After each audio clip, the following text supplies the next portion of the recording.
Totes les ombres tenien la cara mirant amunt. Al meu pas em mostraven els ulls i les boques.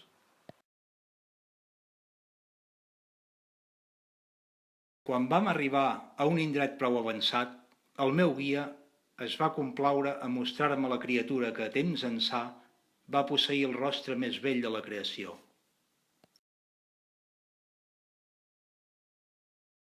Després de contemplar aquell ésser, el mestre em va dir que ja era hora de marxar i vam seguir per una escletxa d'una roca. I aleshores, sorprès, vaig dir a Virgili: «Per què ara és de dia si abans era de nit? I per què ara veig Lucifer del revés?» «No tinguis por, fill.